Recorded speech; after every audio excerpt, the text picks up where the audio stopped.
Nagbili ako ng 2 itlog, 2 kamatis, sibuyas, bawang, and then itong kahabang ampalaya worth of 50. So, nabili ko ngayon ay worth 100 pesos. Makakaulam ka na ng ganito kasarap na ulam. So, tipid-tipid tips lang po tayo ngayon, no? Igigisa natin ito maya-maya. Ready na yung finished product. Finished product. Iwain natin manipis. Manipis lang po. Ganito lang po kanipis. Para hindi siya mapait. At saka ang technique to para hindi siya mapait, no? Pag nagisa mo na ang bawang, sibuyas, tapos ito, huwag nyo nang haluin para hindi siya pumait ba, no? Ganyan po ang technique yan dyan para hindi po mapaitan, pati yung mga bata ba pag kumain, hindi mapait kainin na magugustuhan ng mga kids nyo, guys. Kasi ngayon, sa panahon ngayon, guys, no, napakamahal ng bilihin. So, kailangan tipid-tipid tayo. Dati, nakakaulam pa ako ng ganito gulay, tapos isda ngayon. Kung isda na lang, kung gulay na lang, no?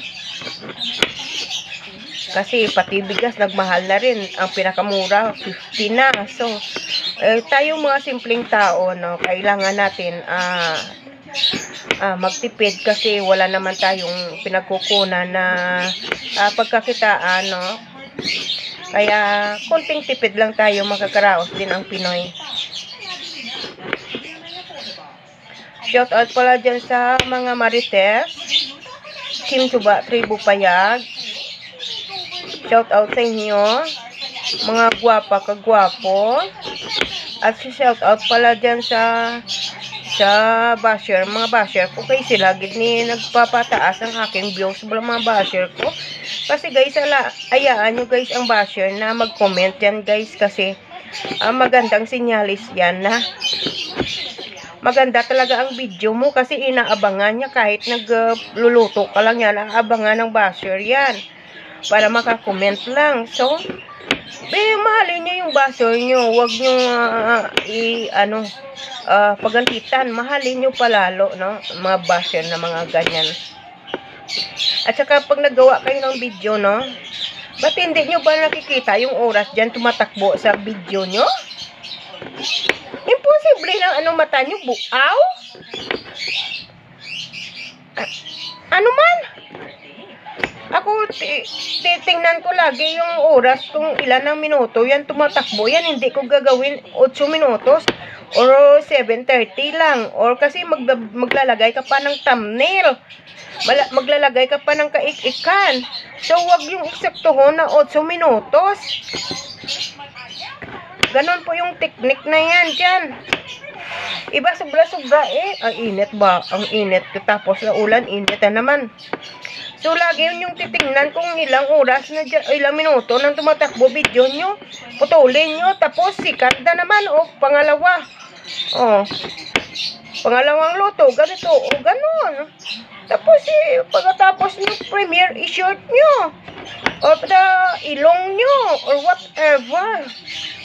Huwag kayong pasaway sa mundo ng whitey. Kasi, guys, para sa inyo yan, para tumakbo yung nyo.